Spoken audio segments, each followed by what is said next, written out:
Good morning everyone, welcome back to my channel deer of dreams Shweta. কেমন আছো তোমরা সবাই? আশা করি সকলে তোমরা খুব ভালো আছো।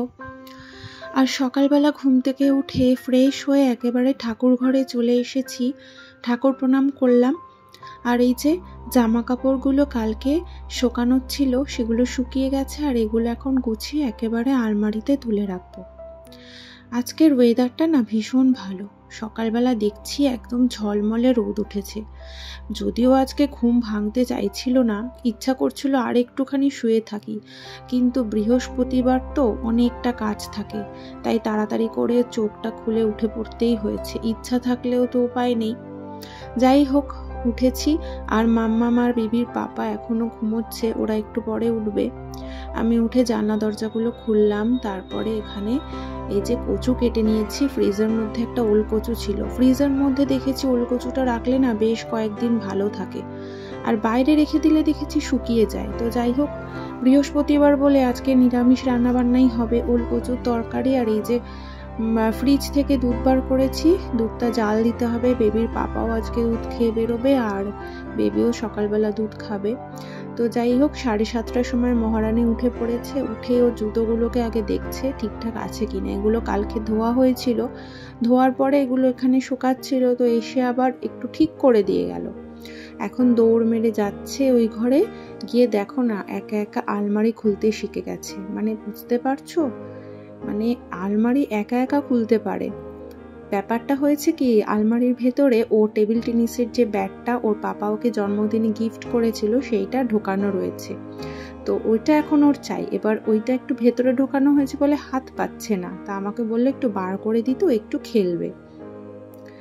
এবার কি বলি, এবার দিলাম। সকালবেলা ওর মুডটা খারাপ করতে চাই না, ওর আজকে স্কুল আছে। যাই হোক, খাওয়া দাওয়া করে ও স্কুলে যাবে। আর এদিকে দেখো, আজকের ওয়েদারটা এত ভালো বলে আমি এই ঘরের পর্দাগুলো খুলছি, কারণ একটু কাচবো।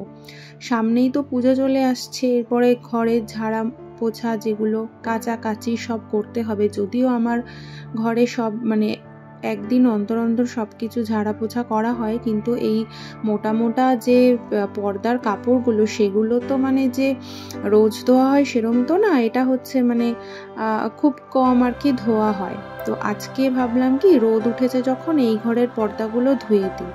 সবগুলো একসাথে ধোবো না, কারণ কি মানে ওয়েদারের কোনো ঠিক নেই, কখন যে বৃষ্টি নামবে আর তারপর দেখা গেল সব একসাথে ভিজে গেল। আর এত আলো আসে যে পর্দা ছাড়া না সত্যি কথা বলতে ঘুমানো খুব সমস্যা। তো পর্দাগুলো লাগবে, এমনিতেই পর্দাই মানতে চায় না, সকালবেলা একদম পুরো ঘর আলো হয়ে যায়। আজকে এই পর্দাগুলো কাচি, তারপরে যদি দেখি পরপর ওয়েদার ভালো আছে তো অন্যগুলো ধুয়ে দেব। ভীষণ ভারী পর্দাগুলো জানো তো, আর ঘরের মধ্যে তো শুকাবে না, আর এগুলো ওয়াশিং মেশিনে কাচা হলে অর্ধেক শুকিয়ে যাবে, ভালো হবে। তো যাই হোক, এই যে ডাল সেদ্ধ করতে দিয়েছিলাম প্রেশার কুকারে, মটর ডাল করব। একটু লাউ শাক ছিল ফ্রিজে, ওই লাউ শাক দিয়ে মটর ডালটা আমি আধা সেদ্ধ করে নিয়েছি। আর এরপরে লাউ শাকটা দিয়ে একটা সিটি মারলেই মোটামুটি ডালটা হয়ে যাবে। আর তরকারিটা ওইদিকে আমি বসিয়ে দিই, কারণ তরকারিটা এই যে ওল কচুটা না সেদ্ধ হয়ে গেছে। এবার এটা একটুখানি ভালো করে ভেজে নুন হলুদ একটু জিরে গুঁড়ো ধনে গুঁড়ো দিয়ে আর একটু টমেটো আর কাঁচা লঙ্কার পেস্ট দিয়ে একটু নাড়াচাড়া করে ভালোভাবে কষিয়ে জল দিয়ে ফুটিয়ে নামিয়ে দেবো। আর নামানোর আগে একটু গরম মশলা যদি দিতে চাও দিতে পারো। তবে ওল কচুর তরকারি না আমার একটুখানি মানে পেঁয়াজ দিয়েই বেশি ভালো লাগে। আজকে তো উপায় নেই, ওই জন্য মানে সত্যি কথা বলতে সেরকম একটা যে সবজি আছে ফ্রিজে সেটাও না। এবার পটল আছে, পটলটা তো এমনি আমার হাজবেন্ড খাবে না, ওটা তো ডালের পুর দিয়ে করলে খাবে। এবার কালকে আমি না ডাল ভেজাতে ভুলে গেছি, তাই জন্য ভাবলাম কচুটাও রয়েছে, কচুটাই করি। আর এদিকে মামামের স্কুল আছে, ওকে ব্রেকফাস্ট খাওয়ানো হয়ে গেছে, আর এখন ওকে স্কুলে টিফিনটা দিয়ে ওকে রেডি করানো হয়ে গেছে। টিফিনটা জাস্ট প্যাক করছি, একটা কলা আর দুটো খেজুর দিচ্ছি ওকে। না মানে সেরকম দেখছি উল্টোপাল্টা টিফিন দিলে খায় না। উল্টোপাল্টা টিফিন মানে কি, ধরো প্যাকেটের কোনো ফুড যদি দিই, কোনো ওই প্যানকেক বা 2 দিন প্যানকেক দিয়েছিলাম, তো দেখছি পুরো একদম গুঁড়ো গুঁড়ো করে বাড়ি নিয়ে এসেছে।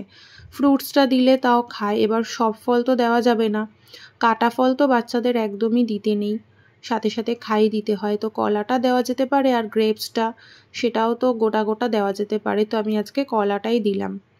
তো যাই হোক, রান্নাবান্না মোটামুটি মানে শেষের দিকেই বলতে পারো, ডালটা ফোটালেই হয়ে যাবে। আর আজকে সেরকম একটা কিছু করব না, খাওয়ার আগে একটু বেগুন ভাজা আর পাঁপড় ভাজা করব, ব্যাস। আর মামামের জন্য একটা ওই সব মিশিয়ে ভাতের সাথে একটা খিচুড়ি টাইপেরই আজকের হবে। ও তো কচু দিয়ে একদমই ভাত খেতে পারবে না বলতে পারো, কচুটা তো কখনো খায়নি। আর লাউ শাকের ডালটাও আজকে দিচ্ছি না। তো এখানে হাজবেন্ড তো আবার ডিউটিতে বেরোবে, তার জন্য দেখো এদিকে রান্নাঘরটা পরিষ্কারও করছি, আর এদিকে টাইম হয়ে গেছে, ও বেরোবে, তো ওকে খেতে দিতে হবে। তো দুধটা একটু গরম বসিয়েছি, কারণ মাম্মাম যখন খেয়েছে তারপরে দুধটা একদম ঠান্ডা হয়ে গেছে। এবার একদম ঠান্ডা দুধ খেতেও তো ভালো লাগবে না, দুধের সাথে একটু মুসলি দেবো, তো একটু হালকা করে গরম করে নিচ্ছি, ও খেয়েই বেরিয়ে। মেয়েদের কিন্তু রান্নাবান্না ছাড়াও রান্নাঘরে প্রচুর কাজকর্ম থাকে। শুধু রান্না করে বসে পড়লাম বা রান্না করে মানে পার পেয়ে গেলাম সেটা কিন্তু নয়। রান্নাঘর গোছানো, জিনিস জায়গায় রাখা, প্রত্যেকটা জিনিস ঠিকঠাক আছে কিনা সেটা দেখা, মানে পরিপাটি করে রাখা, কোনটা শেষ হলো মশলাপাতির মাসকাবারি সেইগুলোকে হিসাবের মধ্যে রাখা, মানে অনেক কাজ। তো যাই হোক, রান্না তো হয়ে গেছে, আর এখন আমি একটু ব্রেকফাস্ট বানাবো। আজকে ইচ্ছা করলো কি একটু সুজি বানাই, সেটা একটু মিষ্টি মিষ্টি সুজির হালুয়া যেটাকে বলে। আর তার সাথে একটু লুচি খেতে ইচ্ছা করছিল, কিন্তু লুচিটা তো আবার অনেকটা তেলে ভাজতে হবে, তো লুচিটা অ্যাভয়েড করলাম। ভাবলাম একদম অল্প তেলে একটু রুটিটাকেই ভেজে নেব, মানে সাদা মানে ময়দার রুটি যেটাকে বলে, মানে সাদা আটার রুটি। যাই হোক, আর ওইদিকে সুজিটা একদম হচ্ছে, কম আছে বসিয়ে দিয়ে এসেছি, আর এইদিকে একটু সোফাগুলোকে ঝেড়ে নিচ্ছি। ব্যাপারটা কি হয় বলো তো, বেবি এখানে বসে একটু ধরো কিছু খেলো, তো সেইগুলো না সোফার মধ্যে পড়ে থাকলে, পরে যদি এগুলোকে না ঝাড়ি, পরে কি হয় পিঁপড়ে হয়ে যায়। তাই জন্য সব সময় সোফাগুলোকে মানে প্রত্যেকটা জিনিস পরিষ্কার পরিচ্ছন্নভাবে রাখতে হয়। বাড়িতে যাদের বাচ্চা আছে তারা এই জিনিসটা রিলেট করতে পারো। তো একটুখানি জাস্ট বসে এখানে ব্রেকফাস্ট করছিলাম, আর বাইরের দিকে তাকিয়েছিলাম। হঠাৎ যে কখন বৃষ্টি নেমে গেছে আমি সত্যিই খেয়াল করিনি। এই দেখো, মানে কি বলবো, তাড়াহুড়ো করে ওই যে ইয়েগুলো, মানে পর্দাগুলো আনা হয়েছে, আর ওয়াশিং মেশিনে জামা কাপড় ছিল, মেলা হয়েছিল, সেগুলোও সব নিয়ে আসা হয়েছে, অর্ধেক সব ভিজেও গেছে। মানে ওয়েদারের কোনো ঠিক ঠিকানা নেই। এই স্ট্যান্ডটাকে ঘুম থেকে উঠেই বন্ধ করে রেখে দিয়েছিলাম যে যাক আজকের ওয়েদারটা ভালো আছে, আজকে লাগবে না, কিন্তু সেই আবার খুলতে হলো। মানে কখনো বৃষ্টি কখনো রোদ, কী যে হচ্ছে। তো যাই হোক, এই সব করতে করতে আমার পর্দাগুলো শুকিয়ে গেছে, একদিকে বাঁচা গেছে, পর্দাগুলো আমি টানিয়ে দিই। তো কিছু তো করার নেই। আর দেখবে বৃষ্টির দিনে মনে হয় কি জামা কাপড় কাচাকাচি যেন বেশি থাকে, আর আমি না মানে কাচাকাচি ছাড়া থাকতে পারি না। প্রত্যেক দিন মানে জামা কাপড় কাচতেই হবে, রোজেরটা রোজ কেচে ফেললে মনে হয় শান্তি। ওই জমিয়ে রেখে দাও তারপর একসাথে সব কাচো, ওই জিনিসটা না আমার প্রচণ্ড মানে কেমন একটা লাগে। তো যাই হোক, এই যে অনেকটা বেলা হয়ে গেছে আজকে, খেতে খেতে আমার হাজব্যান্ড এই আসলো ডিউটি থেকে, আর এই দেখো হটকেসে ভাত করে রেখে দিয়েছি, কারণ এতটা বেলা হয়ে যাচ্ছে আমি বুঝতে পারছি না যে আর কখন ভাতটা করব।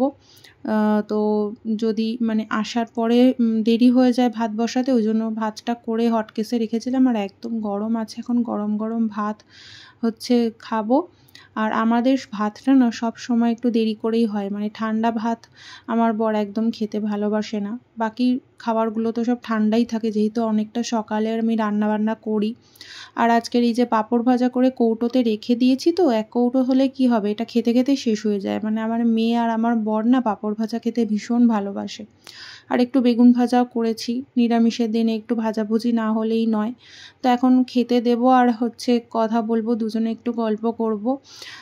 তো যাই হোক, ভিডিওটা এই অবধি রাখছি। যদি কিছু ভালো লেগে থাকে অবশ্যই একটা লাইক আর কমেন্ট করে দিও। আবার তোমাদের সাথে দেখা হবে অন্য কোনো নতুন ভিডিওতে। সবাই ভালো থেকো, সুস্থ থেকো, টাটা।